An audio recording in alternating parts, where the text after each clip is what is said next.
Padre bendito, te queremos agradecer mucho por poder reanudar en este año estos estudios de miércoles. Te pedimos que tú los bendigas, Padre, y que tú siempre, ya sea reunión de oración o estudios doctrinales, tú derrames tu gracia a través de tu Espíritu Santo, que es quien nos enseña. Inspira tú también este mensaje, Señor, que en este caso que yo voy a exponer sea un canal del Espíritu para poder comprender esta verdad tan grande del infierno que todo el mundo quiere ignorar, no pensar que no existe, y es la realidad más espantosa para los que no creen. Te pedimos, Padre, que toques nuestros corazones y que no dejes de bendecir a nuestra iglesia, que nos libres además de cualquier situación que afecte tu evangelio en esta nación. En nombre de Cristo Jesús. Amén. Bien, entonces vamos a iniciar hoy precisamente con el infierno. Estábamos viendo la parte de disposición hacia el hombre pecador, pero ahora ya pasamos a las consecuencias de la ignorancia o de ignorar a Dios. Nosotros hemos aprendido a través de lo que hemos visto, que aunque pues con esta cuestión de lo que pasó se interrumpieron mucho los estudios, y de hecho se van a interrumpir otro poco porque a mí me van a operar el día 11 y pues entonces cuánto tiempo va a estar ahí y luego viene la recuperación. Mientras tanto tendrán ustedes reunión de oración. No dejen de orar para que Dios derrame su gracia en todo, pero pues esas son pruebas para mí, para mi familia, para la iglesia también y, y esperemos que pronto podamos ya reanudar en forma ya permanente hasta que el Señor venga a estos estudios. Entonces, solo ese comentario al margen.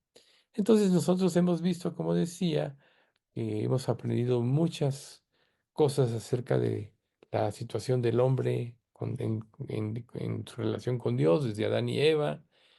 Hemos visto todas las consecuencias del pecado, cómo es la mente del hombre.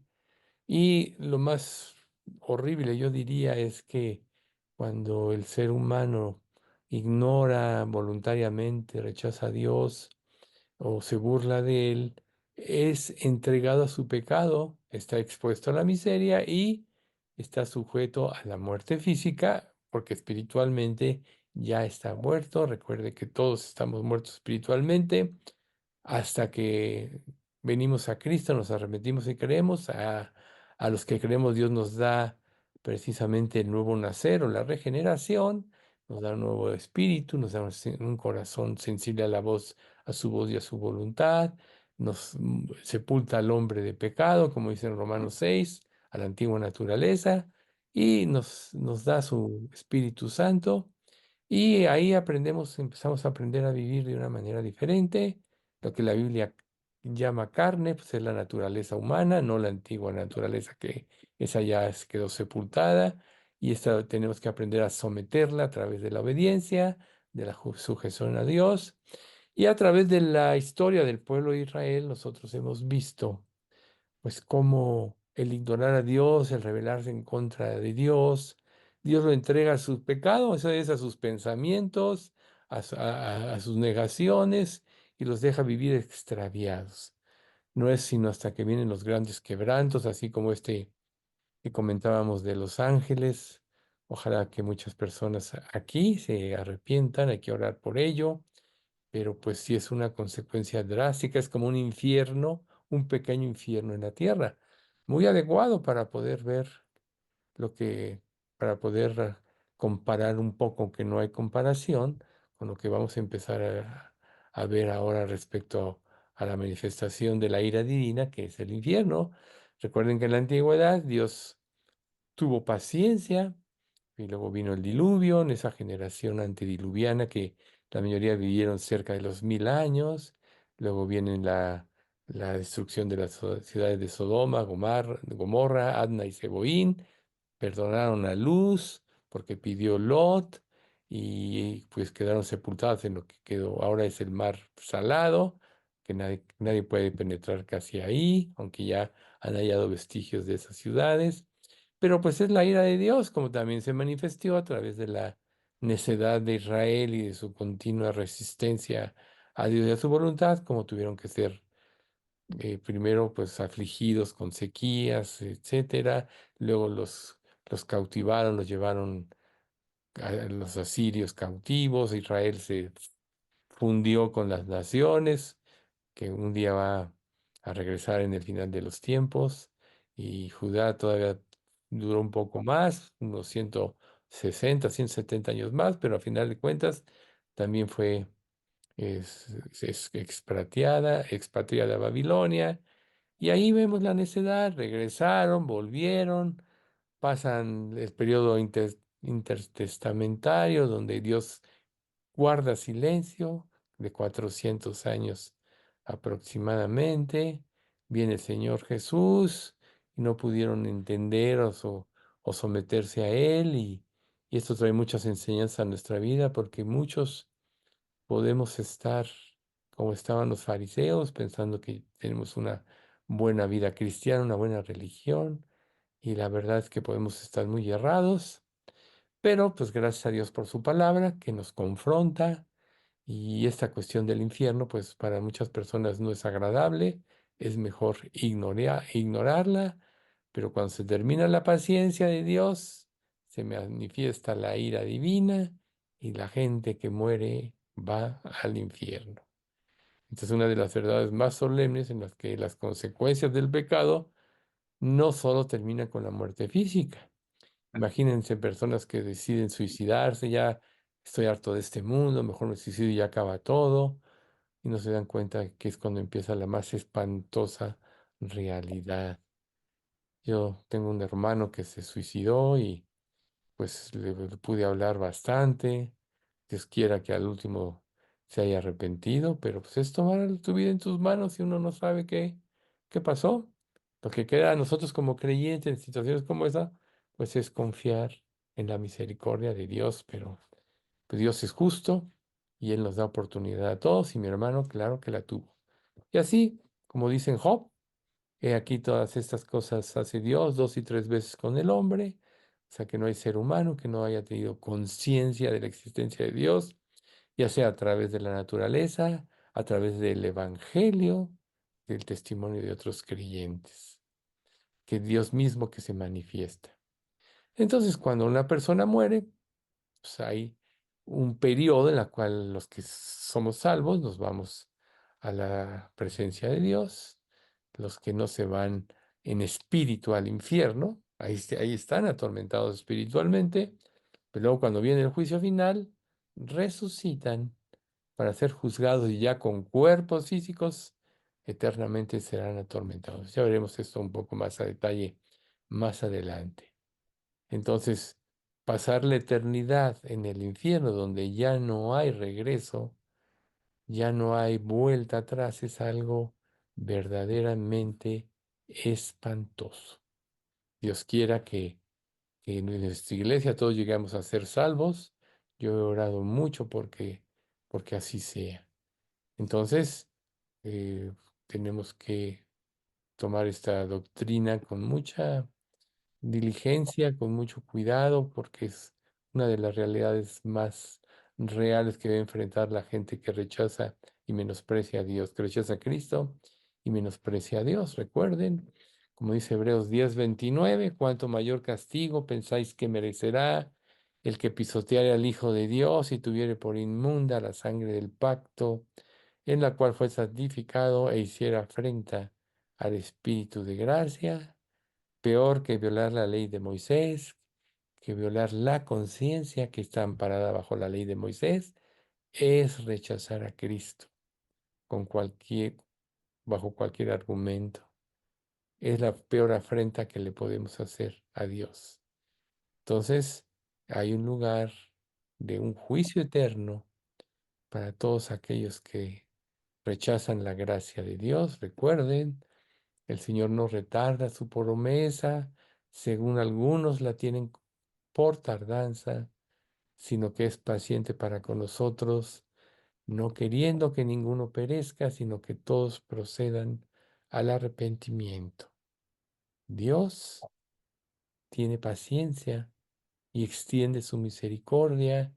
El ser humano, en lugar de quebrantarse, se ensoberbece y las consecuencias finales es que hay un lugar de juicio eterno para los malos.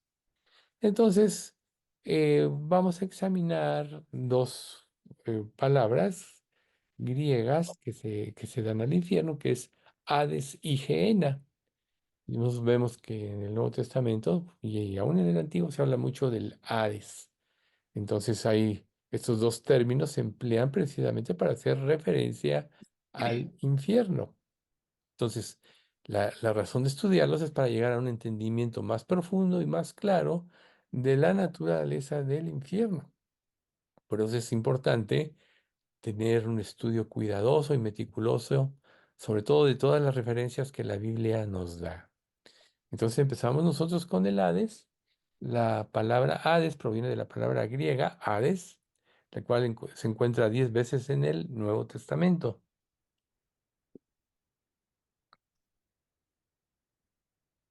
Dice Mateo 11:23. Y tú, Capernaum, que eres levantada hasta el cielo, hasta el Hades serás abatida. Porque si en Sodoma se hubieran hecho los milagros que han sido hechos en ti, habría permanecido hasta el día de hoy. Mateo 16:18. Y yo también te digo que tú eres Pedro, y sobre esta roca edificaré mi iglesia, y las puertas del Hades no prevalecerán contra ella. Una esperanza para la iglesia. Lucas 10:15. No vamos a decirlos todos, son unos cuantos. Y tú, Capernaum, que hasta los cielos eres levantada, hasta el Hades serás abatida. Y en Lucas 16:23, y en el Hades alzó sus ojos, estando en tormentos, y vio de lejos a Abraham y a Lázaro en su seno. Ahí está lo que decíamos al principio.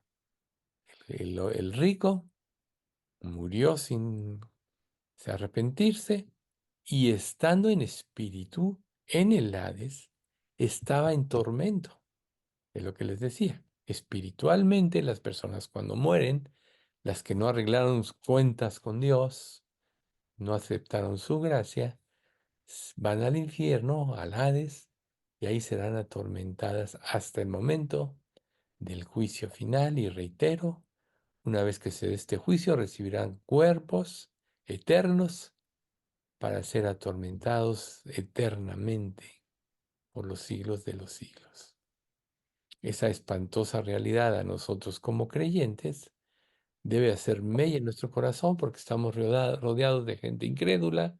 Recuerden, la Biblia dice, muchos son llamados, pocos escogidos. Somos pocos los que nos vamos a salvar y muchos serán llamados.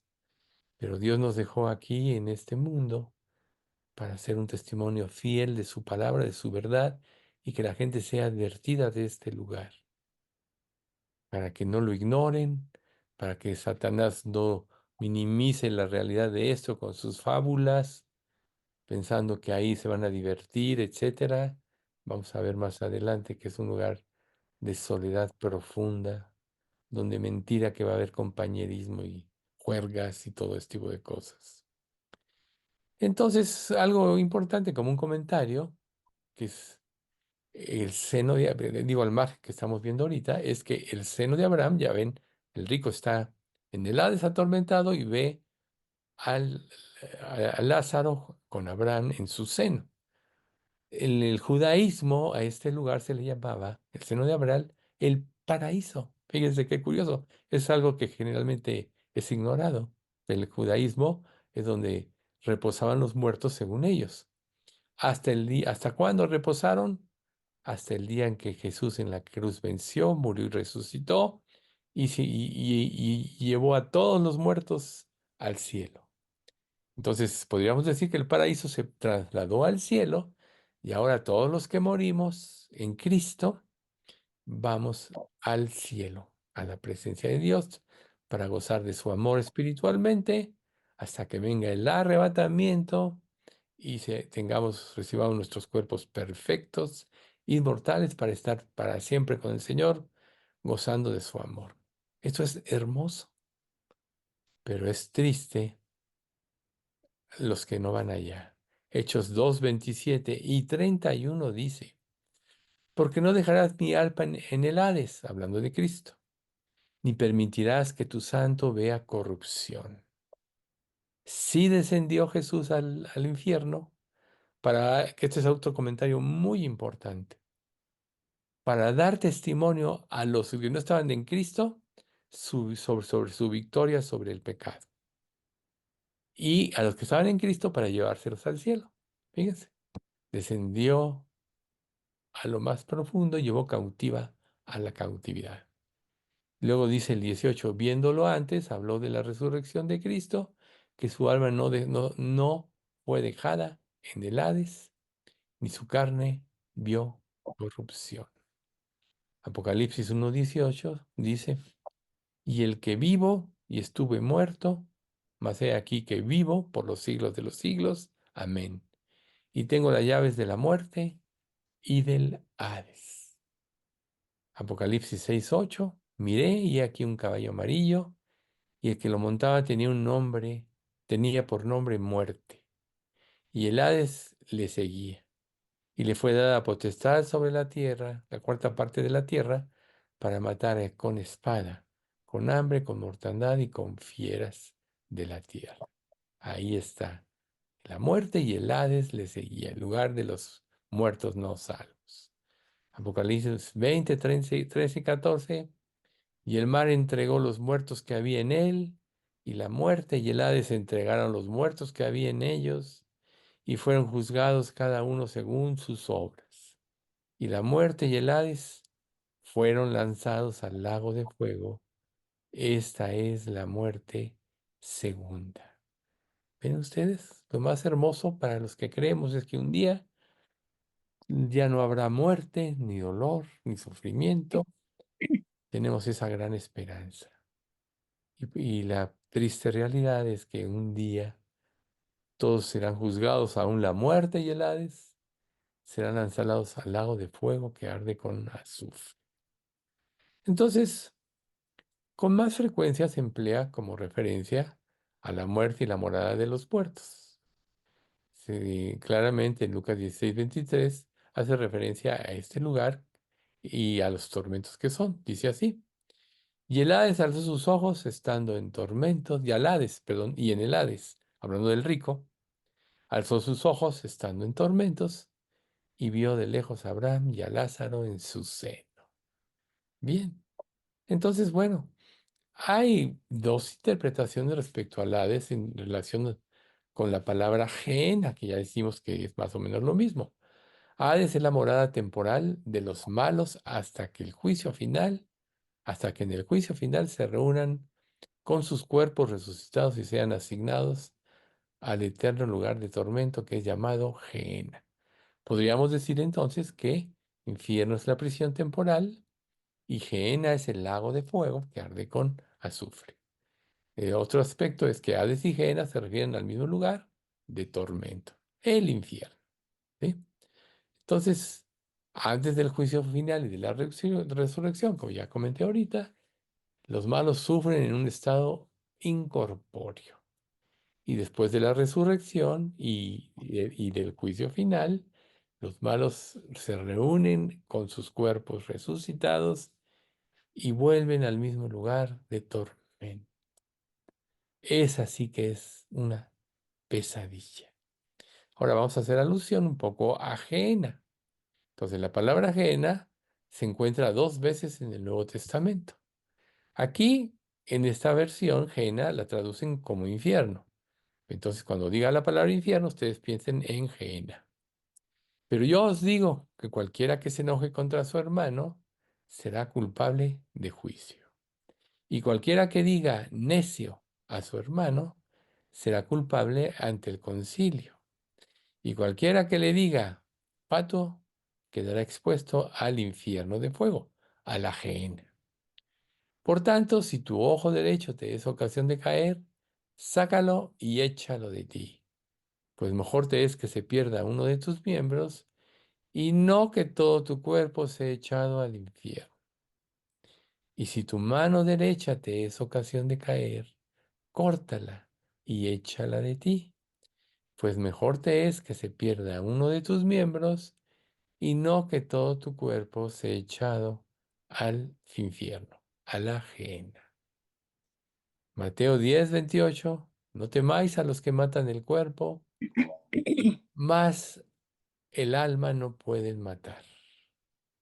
Temed más bien aquel que puede destruir el alma y el cuerpo en el infierno, en la gehenna. Y Mateo 18:9. Y si tu rostro te es ocasión de caer, sácalo y échalo de ti, pues mejor te es entrar con un solo ojo en la vida que teniendo tus dos ojos ser echado en el infierno de fuego, la gehenna. Mateo 23:15 y 33. Hay de vosotros, escribas y fariseos, hipócritas, porque recorréis mar y tierra para hacer un prosélito, y una vez hecho, le hacéis dos veces más hijo del infierno que vosotros. Serpientes, el 33. Generación de víboras. ¿Cómo escaparéis de la condenación del infierno? Todos estos versículos y unos dos más que otros que vamos a leer es para que nos quede claro y ya no volvemos a pensar que la gente se puede escapar, que Dios no va a ser tan malo y que al final de cuentas va a personar a otros, porque en la filosofía de este mundo, así es, minimizan el infierno o lo anulan para que las personas no se eh, preocupen y vayan ahí sin la menor convicción, sin la menor oportunidad. Es lo que el diablo trata de hacer. Recordemos, como paréntesis, que el diablo ya está condenado. Jesús lo venció en la cruz. Solo el tiempo que le está dejando ahorita es para que cumpla los propósitos que Dios tiene. Y es que, a través de su actuación, se defina lo que hay en el corazón de los hombres, que la gente se defina. Por eso es tan importante para nosotros estar perfectamente bien definidos en que ya nos arrepentimos, creemos y que vamos a ir al cielo. Un pastor comentó que está en misiones por todo el mundo, decía que cuando llegaba a las diferentes ciudades o países, les preguntaba a los predicadores, bueno, ¿y tú qué piensas? ¿Dónde está? ¿A dónde vas a estar cuando te mueras? Y la mayoría de ellos, ¿qué creen que respondía? Espero que esté con el Señor. Imagínense ustedes que alguien que enseña la Biblia no tenga esa seguridad férrea.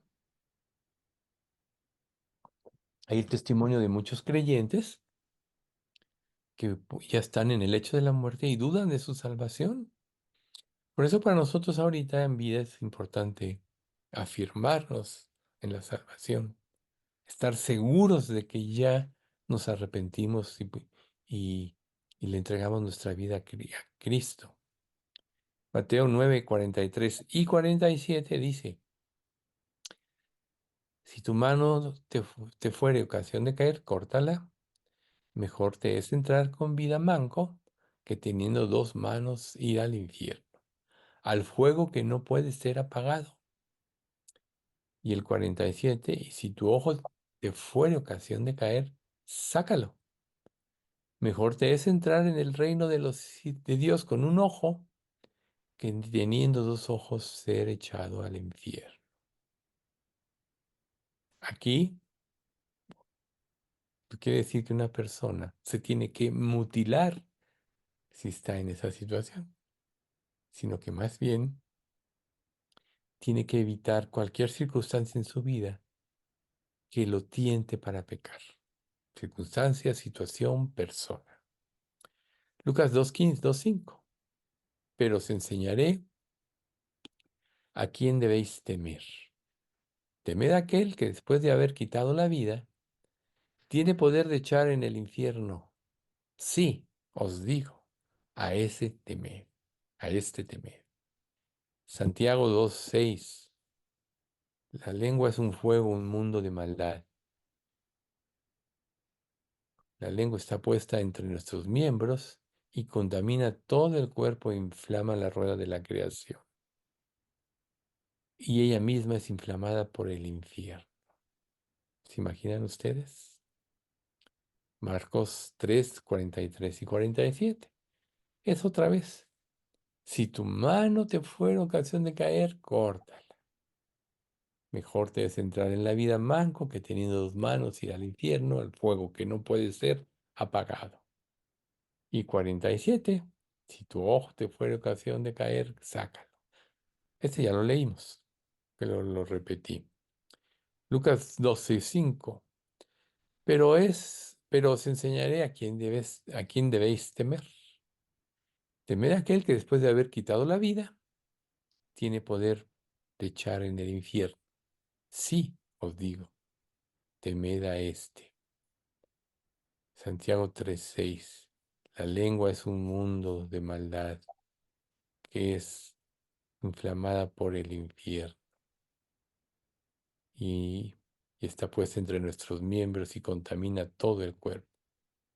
E inflama la rueda de la creación y ella misma es inflamada por el infierno. Entonces, volviendo a la cuestión de Gehenna, que aquí se traduce de esa manera, en la forma griega, la expresión aramea Genimán, se refiere al valle de Ginón. No sé si ustedes recuerdan que al leer el Antiguo Testamento, este valle de Ginón o del hijo de Ginón era donde muchos reyes sacrificaban a sus hijos. En lugar de seguir a Dios y darles una vida, un futuro y una esperanza, los sacrificaban por la influencia de haber adorado a dioses paganos. Aprendieron esas costumbres terribles que Dios decía, yo nunca se los ordené, ni estuvo en mi corazón esto. Dios es un Dios que da vida. Imagínense ustedes, sacrificar a los propios hijos. Qué grado de maldad y de ceguera espiritual. Josué 15:8. Y sube este límite por el valle del hijo de Ginón, al lado al sur del Jebuseo, que es Jerusalén. Luego sube por la cumbre del monte que está enfrente del valle de Ginón hacia el occidente, el cual está al extremo del valle de Refaim por el lado del norte. Ahí está la mención geográfica. Hoy en día los judíos llaman este lugar Wadi Rababí, así le llaman.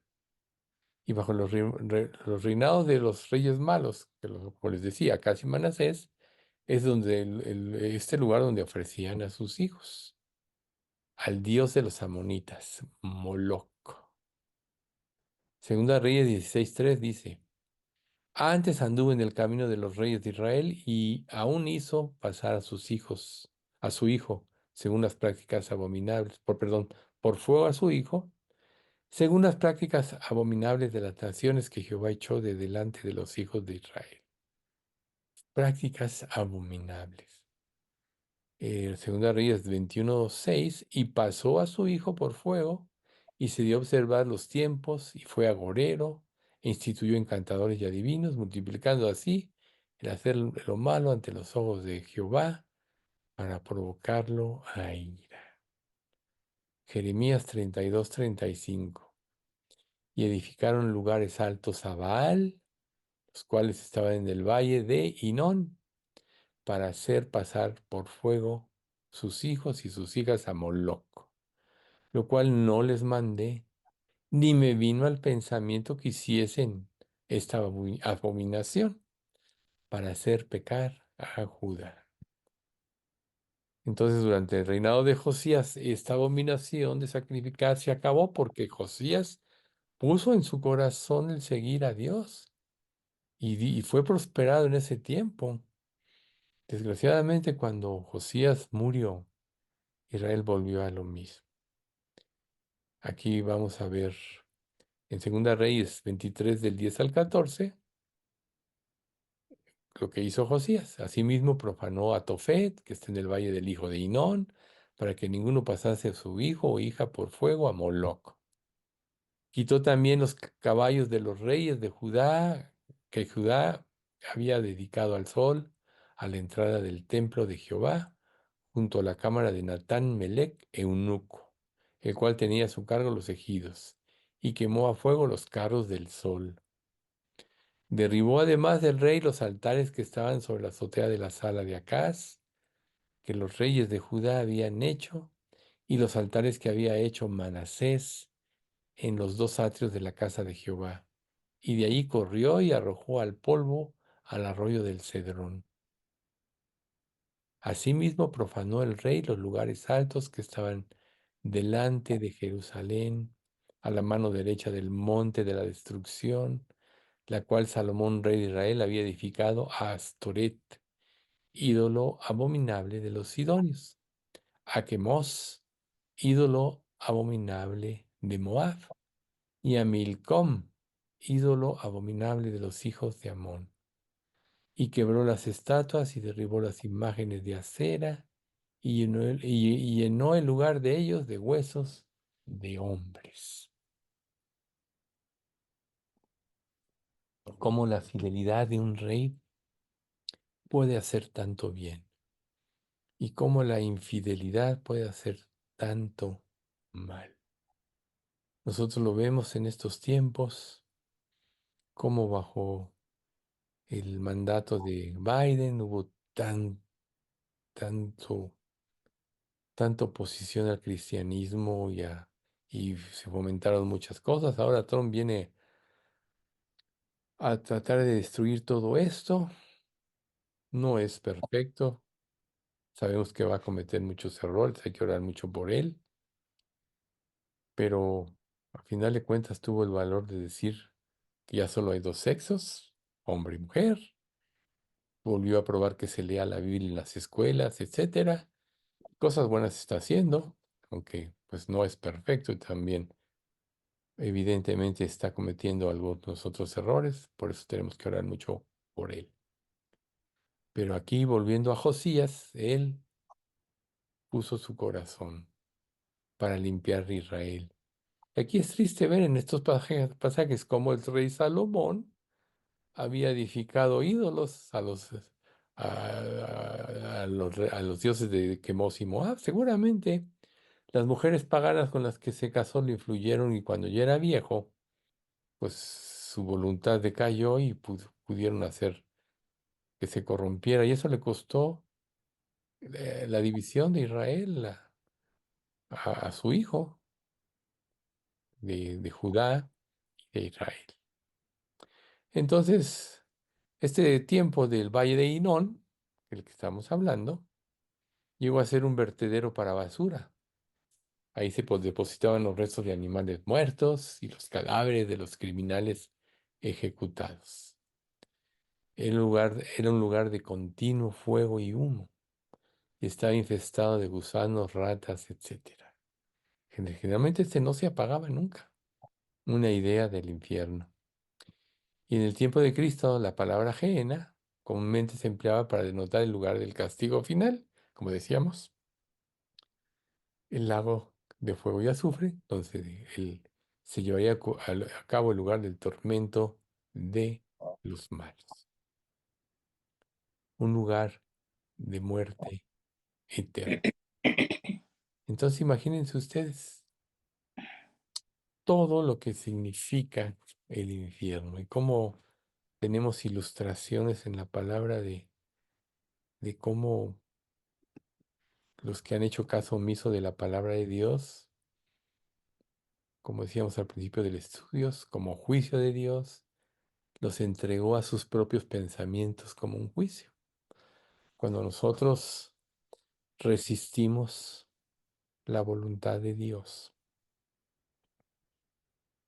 y que establecemos la otra y aún le damos a nuestros pensamientos matices de espiritualidad, como lo hacían los fariseos y en el tiempo de Jesús, y los saduceos y los herodianos, Dios nos entrega al error. ¿Cuántos creyentes no creen que actualmente están bien porque siguen sus propios pensamientos? Por ejemplo, no se congregan. Muchos de ellos piensan que pues así manejan las cosas bien, piensan que dicen que la iglesia está llena de hipócritas, de gente así, que para qué van a hacer esto, para qué se van a contaminar, en lugar de pensar, si yo me entrego, quizá yo pueda influir a que se purifique y la iglesia crezca en amor, en, en, en compañerismo, etcétera. Todos podemos aprender unos de otros, los testimonios de nuestras vivencias son muy importantes, nos alientan, etcétera, pero muchos en su corazón piensan que están bien así, que no necesitan obedecer la Biblia, porque recuerden lo que dice la escritura en Hebreos, no dejando de congregarnos, según algunos tienen por costumbre, tanto más cuando veis que, sin exhortándonos, tanto más cuanto veis que aquel día se acerca. Nosotros mismos a veces podemos tener luchas. No, mejor me quedo aquí cómodo para que voy. O me desvelé mucho. No, hoy no voy. Y, no, y la verdad es que todos los creyentes deberíamos de tener un compromiso con Dios, no es con las personas. Porque ¿quiénes somos los que pertenecemos a una iglesia? Gente que Dios salvó, que le debemos todo a Dios. El compromiso es con Dios. Y si Dios estableció la iglesia, ahí nos vamos a fortalecer, edificar, estimular al amor y a las buenas obras. Como dice la parte anterior en el mismo Hebreos, estimulados al amor y a las buenas obras. Entonces vean ustedes qué importante, primero que nada, es tener claridad en lugar de lo que es el infierno. Es tener claridad, como muchas personas han sido mal influenciadas y van a ir al infierno. Recuerden, cuando esté el día del juicio final, una persona que la influenciaron a no salvarse, a menospreciar a Dios, a menospreciar a su hijo, etcétera, a vivir como quisiera, que al final de cuentas no hay infierno, o esa filosofía de que Dios es tan bueno que al final va a perdonar a todos. No van a poder decir, no, es que fulanito me dijo y yo lo creí, por tanto yo no tengo la culpa. No, cada uno es responsable de su propio pecado. Cada uno es responsable de sus propias decisiones. Y cada día nosotros estamos enfrentándonos a tomar decisiones. ¿Y qué es lo que nos va a llevar a tomar las decisiones correctas? Ser influenciados por la palabra de Dios. Pero es algo muy importante saber que no basta con leer la Biblia. Aún podrías tú memorizar toda la escritura si tuvieras esa mente para hacerlo, cuando menos para memorizar mucho. Es obedecer, conocer y obedecer. No son los oidores de la ley los justos ante Dios, sino los que cumplen la ley, esos serán justificados. No todo el que me dice Señor, Señor, entrará en el reino de los cielos, sino el que hace la voluntad de mi Padre que está en los cielos. Muchos me dirán en aquel día, Señor, Señor, no profetizamos en tu nombre, y en tu nombre hicimos muchos milagros, y en tu nombre echamos fuera demonios, y entonces les declararé, nunca os conocí, apartados de mí, hacedores de maldad. Mateo 7 al final. Imagínense que lleguemos a ese día y resultó que no éramos salvos, que vivimos nuestro propio cristianismo en nuestros propios términos, que quizá íbamos a los estudios, aún nos reuníamos para calmar nuestra conciencia un poco. Eso nos salva.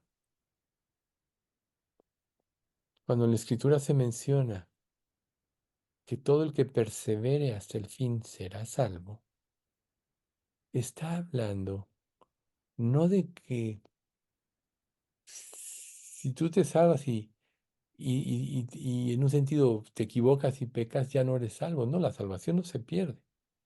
Esto se dice porque la perseverancia es evidencia de la salvación. La persona que es verdaderamente salva va a perseverar hasta el fin, en obediencia, en sumisión a Dios, en temor de Dios, reverencia a Dios y a su palabra. Recuerden, has engrandecido tu nombre y tu palabra por sobre todas las cosas. No hay cosa más grande que el nombre de Dios y su palabra, y la sabemos que la palabra es Cristo, ¿no? Jesús es la palabra. En el principio era el verbo o la palabra, y el verbo estaba con Dios y el verbo era Dios. La palabra es Cristo. Entonces debemos nosotros de salir del error o de la fantasía de que si establecemos nuestros propios conceptos dentro del cristianismo, ya vamos a acabar nuestra vida bien y estaremos contentos y felices cuando en realidad desobedecimos y quizá ni seamos salvos si estamos en esa situación. Es lo más grave. Estamos hablando de la seriedad del infierno, de cómo el diablo ha engañado a muchos. Imagínense que tú creas que eres salvo, te mueras y despiertes en el infierno porque no le creíste a Dios, porque no le obedeciste, porque no tomaste en serio lo que la palabra de Dios decía. Imagínense ustedes. Entonces, examinar eh, temas como este del infierno es tan importante para que nosotros haya temor y nos afirmemos en la fe y en el amor. Imagínense ustedes, por ejemplo, en la primera carta de Juan, capítulo 2 dice, y ahora, hijitos, al final, permaneced en él, para que cuando se manifieste tengamos confianza. No sea que en su venida salgamos avergonzados. Imagínense ustedes. Sabemos que va a haber un juicio para los creyentes y que la obra de cada uno se hará manifiesta, pues el día de la declarará, como dice 1 Corintios 3, 13 al 15. Y la obra de cada uno, cual sea el fuego, la probará. El fuego significa la fe.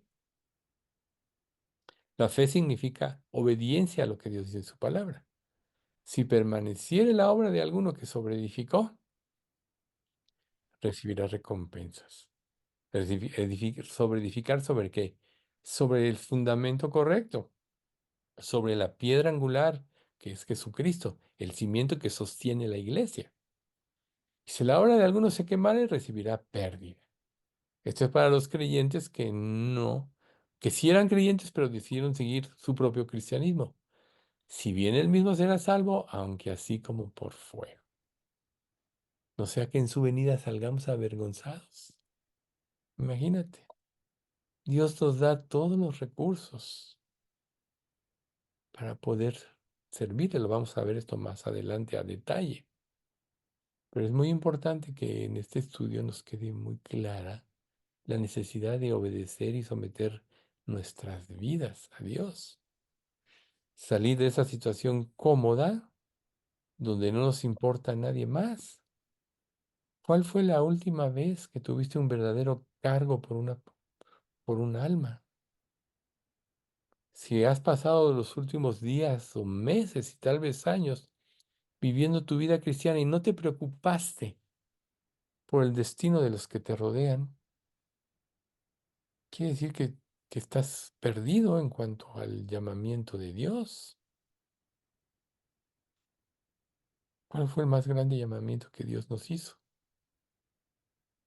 Ir por todo el mundo y predicar el Evangelio, enseñándoles que guarden las palabras del Evangelio. Y aquí yo estoy con vosotros todos los días hasta el fin del mundo. Ese es el llamamiento de la iglesia, ir por todo el mundo. Sabemos que no todos podemos hacerlo físicamente. En nuestro caso, por eso contribuimos al sostenimiento Muy Blanca en Guatemala y de Julio Vedilla en Guadalajara. Ellos a su vez contribuyen al sostenimiento de otros obreros. Esa es precisamente la obra de Dios. Pero nuestra fidelidad es muy importante en vivir para Él, en trabajar para Él, en nuestra presencia, en nuestras ofrendas, en nuestro tiempo. Todo eso contribuye a que se cumpla la obra de Dios. Si nosotros no somos fieles en esto, en lo que nosotros no seamos fieles va a ser causa de pecado en nuestra vida. Va a ser como una cascada que origine una caída de una cantidad de pecados que vienen como consecuencia. Por eso Dios nos dejó primera de Juan 1:9. Si confesamos nuestros pecados, yo sé que todos se los saben de memoria. Él es fiel y justo para perdonar nuestros pecados y limpiarnos de toda maldad. Dios nos dejó pasajes como este para que nosotros podamos vivir una vida limpia, vivamos en una limpia conciencia. Si nosotros no hacemos esto, no llevamos esa vida limpia, no somos eficientes en el servicio a Dios. La mala conciencia nos impide tener fe, lo sabemos.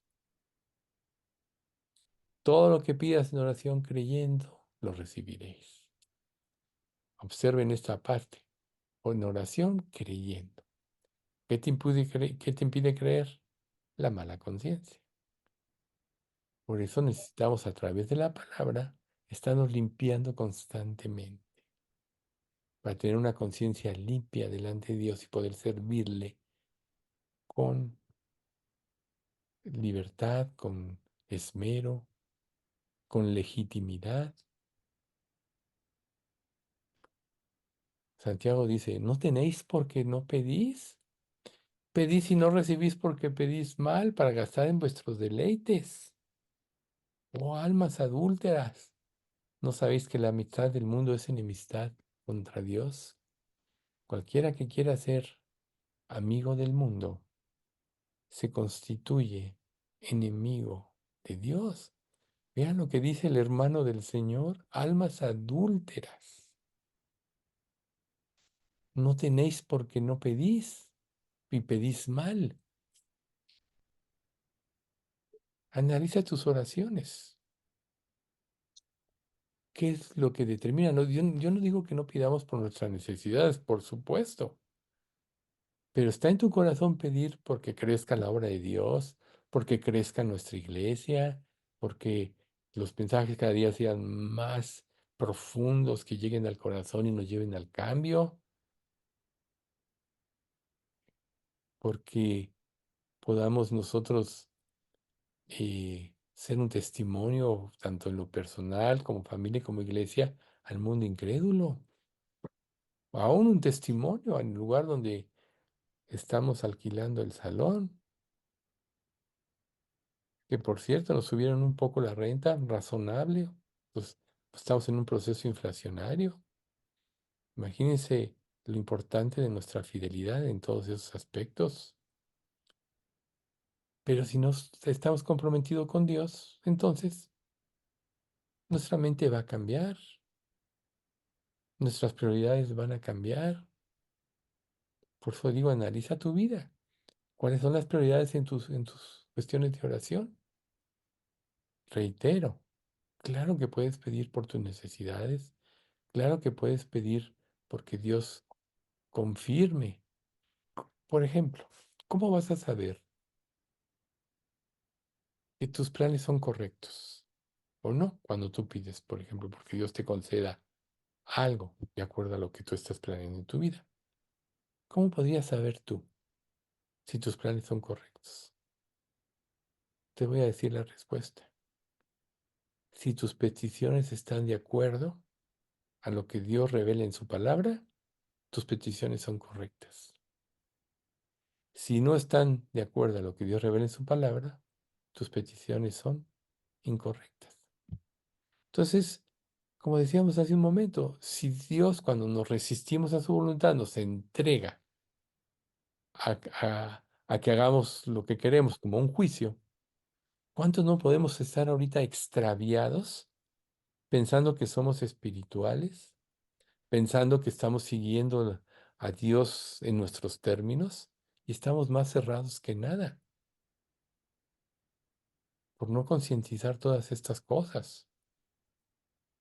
Y esta conclusión es muy importante porque tú dirás, bueno, toda esta exhortación que tiene que ver con el infierno, todo, tiene que ver todo con el infierno, porque nos va a servir para afirmarnos en la fe a nosotros y para saber que hay un mundo que va directo al infierno y que necesitan conocer de Cristo, ya ves, y no nada más sabes conocer, a lo mejor un día le hablaste a alguien y dijiste, bueno, ya le hablé, ya cumplí, ¿no? Pero la insistencia, ¿cómo sabes tú que insistir un poco no puede dar resultados correctos? O afirma a la persona en su juicio de Dios y su vida al infierno, pero que no quede por ti. No sé si alguno de ustedes, para concluir, recuerde de Ezequiel 3:18. Se los voy a decir. Cuando yo dijera al impío, de cierto morirás, y tú no le amonestares ni le hablares, a fin de que el impío sea percibido, para que el impío sea percibido de su mal camino, a fin de que viva, el impío morirá por su maldad, pero su sangre demandaré de tu mano. Esa es la responsabilidad de la atalaya. Y la iglesia de Dios es la atalaya de Cristo en este tiempo. Entonces, que esta parte, todavía vamos a ir un poquito a hablar más del infierno en el próximo estudio, pero para que ustedes ahorita empiecen a concientizar esta realidad y la necesidad de tomar en serio. Estamos en el último de los tiempos, la persecución y la desacreditación de la palabra, y todo eso va a ir creciendo.